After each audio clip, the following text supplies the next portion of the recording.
Shooting చేస్తా ఉంటారు రాజశేఖర చనిపోయారంటే చాలా బాధ సంబంధం చేసుకుని కాదు ప్రభుత్వం చేసిన వ్యతిరేకంగా అలా ఆంధ్రప్రదేశ్ చాలా మంది తిప్పలేదు బాగా చనిపోతుంది సార్ ఆంధ్రప్రదేశ్ కాదు జగన్ అప్పుడు అరవై 2 సంవత్సరాలు చేయాలంటే నాకే ఆనందం లేదు కనీసం కాంగ్రెస్ చూస్తే తటస్థం చూస్తాం బాగా ఏమి అనుకోరు అది అనుకుంది అంటే అది మీ బాధ్యత ప్రజాడుతాను అంటే ఒకటే నేను బాగా చెప్పాను ప్రధానమంత్రి గారికి అంశాలు చూస్తే జైలు పద్ధతి చాలా కీలకమైంది నాకు ఎలా పద్ధతి లేదు నాకు ఎలా నా పద్ధతి అన్ని తెగించాను. అవునండి, ఆయన భద్రత లేదన్నాడు కరెక్టే. నాకు అక్కడే డౌట్ వచ్చింది. ఇప్పుడు ఇదే పవన్ కళ్యాణ్ గారు డైరెక్ట్గా బీజేపీతో పొత్తులో ఉన్న పార్టీ కదా, మిత్రపక్షం కదా. పవన్ కళ్యాణ్ గారి మీద ఎన్నో హత్య ప్రయత్నాలు జరిగాయి కదా, ఎన్నో దాడులు జరిగాయి కదా. ఆయన మీద ఆయన్ని అరెస్ట్ చేసేయాలని పోలీసులు ఎన్నోసార్లు ఉక్కిరి బిక్కిరి చేశారు కదా. ఆయన మీద రాళ్ళు వేసడం, ఆయన ఇబ్బంది పెట్టడం చేశారు కదా. మరి ఈయనకి ఎందుకు ఒక జడ్ కేటగిరీ, ఒకవేళ జడ్ కాకపోతే అట్లీస్ట్ వై ప్లస్ కానీ ఎందుకు ఆయనకి సెక్యూరిటీ ఇవ్వలేదండి బీజేపీ వాళ్ళు? ఇప్పుడు మా అన్న ఉన్నాడు రఘురామరాజు గారు, ఆయనకి ఏదో ఇలాంటి థ్రెట్ ఉంది, ఆయన అప్లై చేశారు, ఆయన ఒక ఎంపీ గారు, ఆయనకి ఇచ్చారుగా సెక్యూరిటీ. అలాగే రామచంద్ర యాదవ్ గారు ఎవరో ఒక ఆయన ఉన్నాడు, ఆయన ప్రైవేట్ వ్యక్తి. ఆయన ఇప్పుడంటే పార్టీ పెట్టాడు కానీ అంతకుముందు ఆయన ప్రైవేట్ వ్యక్తి. ఆయన అంతకుముందు జనసేన పార్టీలో ఒక ఎమ్మెల్యే క్యాండిడేట్. ఆయనకి ఏదో ప్రాబ్లం ఉందంటే ఆయన కూడా కేంద్ర ప్రభుత్వ బలగాలతో సెక్యూరిటీ ఇచ్చారు. నేను ఎక్కడో టీవీలో చూశాను, ఆయన ఒక పాల వ్యాపారస్తుడట. ఆ పాల వ్యాపారం చేసుకునే వ్యక్తికి కూడా వై సెక్యూరిటీ అది ఇచ్చారు. ఇప్పుడు ఈయన ఇంత ప్రమాదంలో ఉన్నప్పుడు, ఆయన మీద ఇన్ని దాడులు జరుగుతున్నప్పుడు ఎందుకు అరే మన మిత్రపక్షం పవన్ కళ్యాణ్ గారు అంటే మనతో పొత్తు పెట్టుకున్న వ్యక్తి, ఆయనకు ఒక Z+ ఇద్దాం, లేకపోతే జడ్ ఇద్దాం, వై ఇద్దాం, ఏదో కేటగిరీ మంచి మిషన్గా నట్టుకుని ఓ 10 మందిని పంపిద్దామని ఎందుకు అనుకోలేదండి? నాకు అర్థం కాదు. ఆయన మొండోడు కాబట్టి తిరిగేస్తున్నాడు అలాగా. ఆయన మొండోడు కాబట్టి, ఈ పక్కనున్న నారా లోకేష్ కూడా ఆయన మొండోడు కాబట్టి ఈయన మీద అది మరీ కోపం దాడు, ఫైటింగ్లు. ఇక తప్పక మా యోగాలం టీము, యోగాలం వాలంటీర్లు ఇంకో వాళ్ళు కూడా ఫైటింగ్లు దిగిపోయారు. ఇంకా ఏం చేస్తారు మరి? ఎంతకాలం వచ్చుకుంటారు? వచ్చి కొడతా ఉంటే ఎంతసేపు చూస్తూ ఊరుకుంటారు? తిరిగి కొట్టడం మొదలుపెట్టారు. కేజీఎఫ్ డైలాగ్ గుర్తవుతుంది నాకు లోకేష్ గారిని చూస్తే. కేజీఎఫ్లో ఉన్న డైలాగ్, తిండి అడిగితే కొట్టారు, పడుకుంటానంటే కొట్టారు, పని అడిగితే కొట్టారు, చోటు అడిగితే కొట్టారు. కానీ ఒకరోజు అతను కొట్టడం మొదలెట్టాడు, ఇంకా అప్పటి నుంచి కొడతానే ఉన్నాడని. అలాగే మొదలైంది మా యోగాలలో కూడా బ్యాటింగ్. ఎంతసేపు మేము బౌలింగ్ చేస్తాం, ఎంతసేపు అవతలడినండి బ్యాటింగ్, మేము కూడా ఆడతాం బ్యాటింగ్ అని ఈ యోగాలం వాలంటీర్లు బ్యాట్ ఇస్తున్నారు. ఇంకా అక్కడి నుంచి పరుగులు, అక్కడి నుంచి కేసులు, అక్కడి నుంచి పోలీసు వాళ్ళు కాళ్ళు పట్టుకోవడం, అక్కడి నుంచి దొంగ కేసులు పెట్టడం, 40 మంది వాలంటీర్లు జైల్లో పెట్టారు. ఇదే బతికేనా? దెబ్బలాడు పెద్ద పోటుగాళ్ళకి వచ్చేస్తారు, పాట్మని ఒకటి కొట్టగానే పోలీసుల దగ్గర మారిపోవటం. అదేం పని కొడతానోరా? అదేం మా కొడతాను అది? అప్పుడు రాకూడదు మీరు గొడవకి. పూర్వం వాళ్ళు వస్తే తాడపేడికి ఇక్కడే తెలుసుకోవాలి. చాలా చాలా పద్ధతి కాదు, ఎందుకంటే చాలా సమస్యలు ఎదుర్కొని బ్లాక్ క్యాట్స్ మనకి రక్షణ ఉన్న వ్యక్తి, అలాంటి వ్యక్తికి ఈ రోజున అధిక రక్షణ ఉండాలి. ఇదేంటంటే ఆంధ్రప్రదేశ్ అతలాపతి అంటే సౌత్ అతలాపతి లక్ష్మణ మొత్తం సౌత్ అంతా రాజధాని ఇక్కడి నుంచి వెళ్తాయి, ఈస్ట్ వెస్ట్ సౌత్ అంతా. అంటే ఆంధ్రప్రదేశ్ తాలూకు అనిశ్చితి కానీ ఈ మనకు మానసిక కానీ మొత్తం దేశం మీద పడుతుంది. అందుకే ఆ దృష్టితో నేను ప్రధానమంత్రి గారికి మనకి అమిత్ షా గారి దృష్టికి తీసుకుని ప్రెసిడెంట్ దృష్టికి తీసుకుంటాను.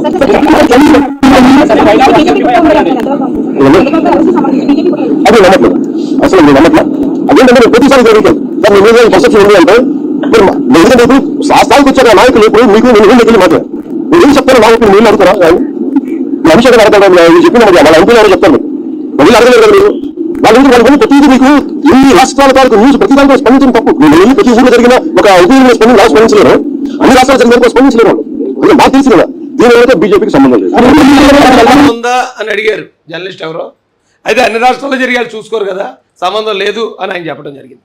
కానీ ఒకవేళ ఆయన అరెస్ట్ చేయించండి అని చెప్పి ఉండకపోవచ్చు, కానీ అరెస్ట్ చేసినప్పుడు మాత్రం తప్పకుండా బీజేపీకి తెలిసే ఉంటుంది. అదేంటి అంత పెద్ద సీనియర్ లీడర్ని అలాగే అరెస్ట్ చేస్తారు, అరెస్ట్ చేయడం కరెక్ట్ కాదు, ఆయన ఇమీడియట్గా రిలీజ్ చేయండి అని మాట అయితే చెప్పచ్చు, కానీ ఆ మాట కూడా చెప్పలేదు. అంటే కేంద్ర ఎవడన్నా రాజకీయ పార్టీ, ఎవడన్నా చేసేది రాజకీయమే. కాబట్టి ఇక్కడ ఆంధ్రప్రదేశ్లో తెలుగుదేశం పార్టీని ఎలాగైనా నాశనం చేస్తే ఇక జగన్మోహన్ రెడ్డి ఒకడే ఉంటాడు, బీజేపీ ఒకటి వచ్చి పోటీ చేసుకోవచ్చు అని అనుకోవచ్చు కదా. ఎవరికైనా కావాల్సిన రాజకీయ పార్టీ ఎవడన్నా ఎందుకు పెడతాడు? ఆ రాష్ట్రంలో ఎలాగైనా అధికారంలో రావాలంటే అక్కడున్న బలవంతులు ఇద్దరు బలవంతులు కొట్టేసుకుంటున్నారు, అందులో ఒకడే ఉంటాడు. ఒకడు ఉంటే నేను వెళ్ళి అక్కడ నేను పోటీ చేయొచ్చు, ఆ ప్లేస్లోకి నేను వెళ్ళిపోవచ్చు అని ఆశ ఎవరికన్నా ఉంటుంది. కాబట్టి జగన్మోహన్ రెడ్డి భుజం మీద కనిపెట్టి తెలుగుదేశం పార్టీని లేపేసే ప్రయత్నం ఒకవేళ చేస్తున్నారని కొంతమంది అనుకుంటున్నారు, అందులో కూడా ఎంతో కొంత వాస్తవం ఉండొచ్చు. షూటింగ్ చేస్తాడు కుమారులు రాజశేఖర రెడ్డి చనిపోయారంటే చాలా బాగా సంబంధం చేసుకుని కాదు ప్రభుత్వం చేసిన వ్యతిరేకంగా అలాగే ఆంధ్రప్రదేశ్ చాలా మంది తిప్పలేదు బాగా చనిపోతుంది అసలు ఆంధ్రప్రదేశ్ కాదు జగన్ అప్పుడు అరవై 2 సంవత్సరాలు చేయాలంటే నాకే ఆనందం లేదు కనీసం కాంగ్రెస్ చూస్తే గడప చూస్తాం బాగా ఏమి అనుకోరు అది అనుకుంది అంటే అది మీ బాధ్యత దిగజారుతాను అంటే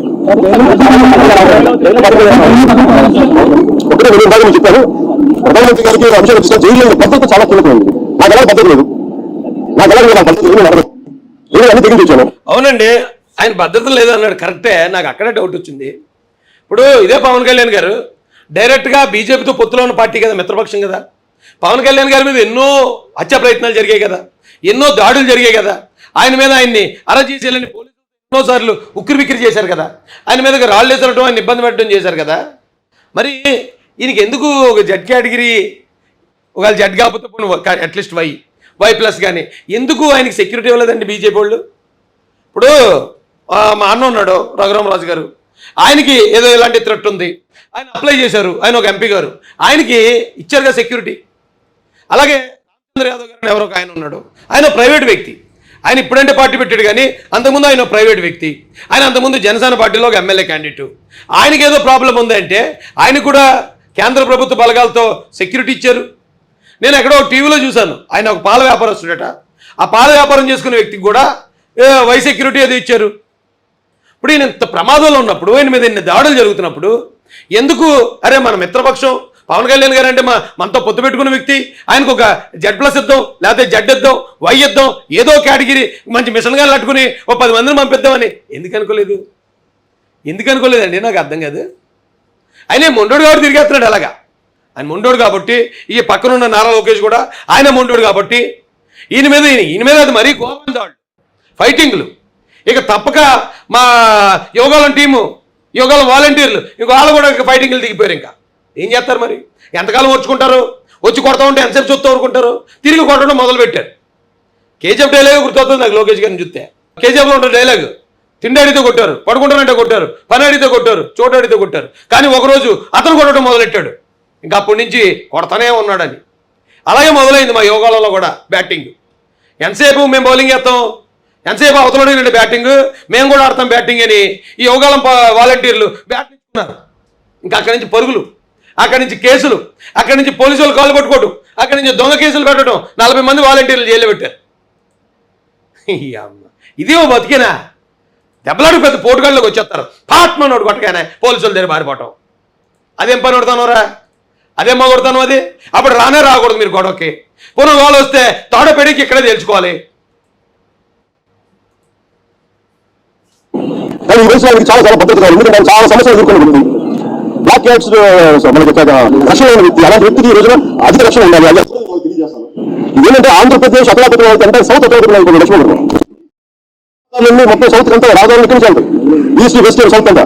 అంటే ఆంధ్రప్రదేశ్ తాలూకు అనిశ్చితి కానీ ఈ మనకు మానసిక కానీ మొత్తం దేశం మీద పడుతుంది. అందుకే ఆ దృష్టితో నేను ప్రధానమంత్రి గారికి మనకి అమిత్ షా గారి దృష్టికి తీసుకుని ప్రెసిడెంట్ దృష్టితో తీసుకుంటాను.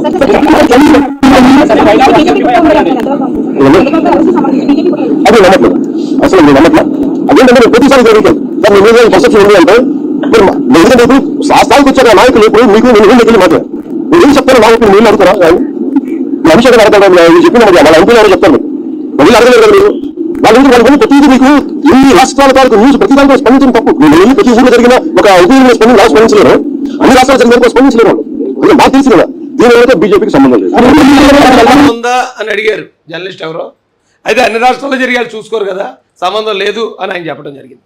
కానీ ఒకవేళ ఆయన అరెస్ట్ చేయించండి అని చెప్పి ఉండకపోవచ్చు, కానీ అరెస్ట్ చేసినప్పుడు మాత్రం తప్పకుండా బీజేపీకి తెలిసే ఉంటుంది. అదేంటి అంత పెద్ద సీనియర్ లీడర్ని అలాగే అరెస్ట్ చేస్తారు, అరెస్ట్ చేయడం కరెక్ట్ కాదు, ఆయన ఇమీడియట్గా రిలీజ్ చేయండి అని మాట అయితే చెప్పచ్చు, కానీ ఆ మాట కూడా చెప్పలేదు. అంటే కేంద్ర ఎవడన్నా రాజకీయ పార్టీ, ఎవడన్నా చేసేది రాజకీయమే. కాబట్టి ఇక్కడ ఆంధ్రప్రదేశ్లో తెలుగుదేశం పార్టీని ఎలాగైనా నాశనం చేస్తే ఇక జగన్మోహన్ రెడ్డి ఒకటే ఉంటాడు, బీజేపీ ఒకటి వచ్చి పోటీ చేసుకోవచ్చు అని అనుకోవచ్చు కదా. ఎవరికైనా కావాల్సిన రాజకీయ పార్టీ ఎవడన్నా ఎందుకు పెడతాడు?